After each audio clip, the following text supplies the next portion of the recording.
just to make sure we get that. Okay, I don't know why that screen doesn't look right. We'll just jump on and see how this goes. Okay, so it is my understanding that this should be working, and it does seem to be, except for the video thing is kind of so it is my wonky. Whoa, hello, hold on. It does seem to be, there we go. Okay, so I was checking on that page. Okay, and then for anybody watching, you do have access to live chat and putting a little hello in there so you can all see how that goes. And it looks like for this live stream, the video is just not working correctly. So I am recording this otherwise, and so you'll be able to see the real deal afterwards, but at least this way it gives you the chance, if you're gonna jump on live, to ask us some chat questions. And so even though the video will look funky, we'll still be getting your chat questions if you have them. And I'll try to keep an eye on that as we go. So, okay, welcome everybody. I am, of course, Isabel Spradlin, and today we're here for the abdominal stuff. So you can find all of this over at abdominaladhesiontreatment.com, and we'll post this interview with Rachel there. I am here with the wonderful Dr. Rachel Sterry. She's a naturopathic physician, and she is sort of based out of Portland, Oregon, but she has a really wonderful online community for moms. And so as much, over the last year or so, I've really been focusing more on helping moms recover from pregnancy and giving birth. And so I'm so excited to be here with you today, Rachel, and talking about this really wonderful big issue. So why don't you tell us a little bit about yourself and what you're up to? Well, like you said, I'm a naturopath. I've been in practice now for going on 10 years. Started my practice focusing more on women's health, and then as my own journey took me through birth and pregnancy and motherhood and all the fun things that go along with it, I started to hone in on prenatal health and postpartum health, because there's just so much information that's lacking. So many women that end up just sort of like mustering through and thinking that's the way it should feel or that's how it should be. So was really excited to connect with you a while back. And yeah, I sort of have three different focuses when I work with moms. One is on movement. And so we talk a lot about like healthy movement, what sort of movement works for your body, because not every body is the same, and where you are in your journey. So either trying to conceive, in the throes of pregnancy, or recovering. And it's may come as a surprise to some that people recover for, like, I recently worked with a woman in her 60s who had significant pelvic floor issues that, you know, it's never too late to work through them, but some people definitely just put it on the back burner or don't even know that there's support out there. And then the other two areas that I work with are through nutrition. And so talking about healthful food, and that doesn't just mean what you put in your mouth, but like how you're eating, the practices around it. And then relaxation, which is something we're not super good at in this culture. Yeah. So, and as you said, it's offered online. So I have clients all over the US and all over the world as well. Mm-hmm. And I think one of the reasons that I wanted to interview you for my blog and my YouTube page is because, so we taught a workshop together last year, and I was so profoundly impressed by the individual approach that you take. So we were teaching, of course, a group of moms, but you were still able to be very clear that not all of our bodies react in the same way to the same exercise or to the same movement, or not everybody's body needs the same exact support. And so I think what I'm so excited about with your work is that you're really capable of working with women and giving them that individual attention and really acknowledging that there's a lot more going on here than just sort of this like, and now everybody should do this and now everybody should do that, right? Right. So, right. Yeah, the timelines that they give you are always sort of funny for me. It's like, well, at 6 weeks you can do this and this and this, and at this weeks you can do this and this and this. But that's like saying everyone's birth experience was exactly the same, and everyone's pregnancy was exactly the same. That's just, I think we all know, really not true. Exactly, even though it does get treated like that. So when we're thinking of moms' abdomens, their bellies, one of the things that comes up frequently is diastasis. They're worried about the separation of that central line, the linea alba in the belly. And then one of the other things that people always wonder about is sort of pelvic floor support. So I know these are two related but different issues. So if you were to talk to moms who are kind of worried about these issues, what's sort of the number one thing that you suggest to them? Well, first, just a little bit of education. I think that everybody hears this term like diastasis and they freak out. And the biggest thing that I would say is if you think about anatomy and you look at the way that our musculature is knit together at that center line, it has to part. Like there's no way to fit a baby in there without there being some separation. So it's normal. And the speed with which you recover and that abdominal wall comes back together is really what we're talking about.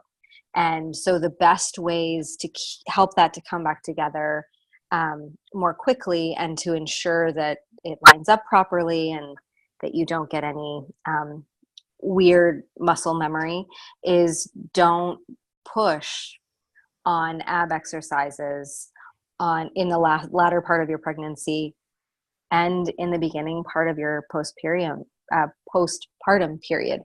A lot of moms are really worried about like getting their stomach back. And one thing that was helpful for me when I, right before I gave birth, was one of the midwives said, after the baby comes, you're still going to feel like and look like you're about 3 months pregnant for a while. Cause everything, it took 9 months to stretch it out. It's going to take some time to unstretch it out. So putting undue pressure on the core, so specifically things like sit-ups or really intense abdominal holding exercises are probably the worst things that you can do because then you're training those muscles to get really strong but in the wrong position. And so giving yourself the freedom to go for walks, explore other activities, work on lower body strength, upper body strength, but leaving the core out of it and doing more like those cat-cow stretches and things that are gentle on the spine. Which is so that's for the linea alba, I would say. Right, which is really important. And I think what you just said is really counterintuitive to a lot of moms. So I'll have them come in because they're having digestive distress after pregnancy, or they feel like their cesarean section scars they're numb, they're painful sometimes. There have been big changes, and they'll come in at like the 3 to 4 month mark after having given birth, and they really have this sense that they should be back at it. They should be doing sit-ups. They should be able to do the Pilates. Everything should feel exactly the same. Yeah, and that they're somehow failing if they're not sort of ramping up into that at that 3 or 4 month mark, or even 6 month mark, or even year mark, right? So, so it's really, I think it is counterintuitive. For some reason, we've all been a little bit programmed, or maybe more than a little bit programmed, to think the bounce back after birth is like the baby's out, get back to work, right? So, well, I definitely think that, one, culturally speaking, in the US, we get 0 mandated paid maternity leave. And so if you're taking time off, it's FMLA or it's sick time, which is ridiculous. And oftentimes for people, the most they can get is 6 weeks. And so we have this span of time in our heads that like, well, that must be enough time. And then if you look at any of the tabloids, the celebrities have babies and it's like 3 weeks and her body looks the same as it did when she was 19. What is portrayed is relatively unrealistic. And in my own practice, I love moving and I love being active. And it took me 9 months to feel solid enough to start focusing on like more specific core exercises, and a full year before I felt comfortable doing any sort of a sit up. And you know, in the beginning, that was like more for my mind, it was a challenge. But when you can wrap your head around the long-term goal and what you're giving to your body on the flip side, yeah, it makes a lot of sense. Yeah. And then you also asked about the pelvic floor. And I think so many people use that as like this catchphrase. And they just think pelvic floor, I do my Kegel exercises, I'm good to go. And the pelvic floor is really just a term for all of those muscles that come together at the base there, and then organs lay on top of. And just doing Kegels is saying that, like, you know, strength training is just doing bicep curls. Right. So you are working a specific set of muscles, but it's a smaller subsect of the whole portion of the pelvic floor. And what I find oftentimes is that people can have really strong Kegel muscles. Like, you ask them to bear down as if they're stopping a stream of urine, and they've got that locked in, but they still have incontinence issues, and they still may have pain with sex, and they still are having problems in the quote unquote pelvic floor. And it's more about the imbalances that are being created. And so, you know, something that's become more popular over the past, I would say 5 to 10 years, is pelvic floor physical therapy. And the physical therapists actually do internal work and help you to balance out all the different muscles within the pelvic floor, some of which need to be loosened, some of which need to be strengthened. And then knowing when you're engaging in exercise, what it feels like to properly support the pelvic floor. Because I think that people just sometimes aren't that in touch with that portion of their body. And so I hear so many women who just think, well, it's normal to pee when you jump rope, or when you jump, or when you sneeze, and yes, if you're in like the first few weeks postpartum, that's going to happen. And there are people who it takes quite a bit longer because they've had twins or they've had back-to-back pregnancies. But just because it's something that happens often to people doesn't mean that it's the normal, or the only option. Right. So there's a lot of things that can be done to strengthen, no matter what part of the postpartum period you're in. Exactly. Wonderful. Well, thank you so much for taking this time with us today. I love all of the overlap here, and I know that it's for the people who may be watching this, maybe not even thinking about like, oh, I was a mom, but I had kids like ages ago, and I'm sure what's happening in my belly is just about the adhesions or just about the other surgeries that I have had, things like that. So much of the information you're talking about overlaps, right? So it's not just, we are talking about moms and supporting them recovering from birth, especially, you know, in the whole process of being pregnant. But what you're talking about is such sound advice beyond that as well, for men and women experiencing any kind of disturbance or distress or surgeries, especially that have happened in the belly. So thank you so much for sharing all of this information with us today. Absolutely. And tell us how we can find you. Well, my website is just fitmamapdx.com. With one M, M-A-M-A, right? M-A-M-A, that is correct. fitmamapdx.com.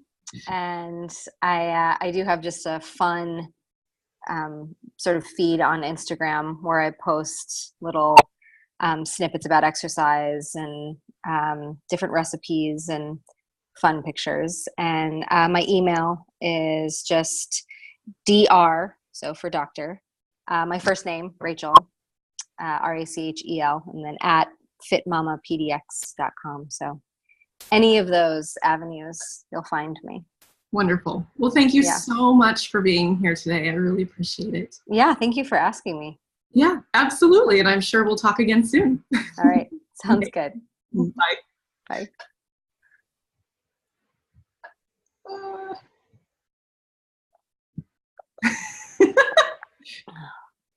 Okay, I think we are no longer streaming. Let me just triple check that. Mm.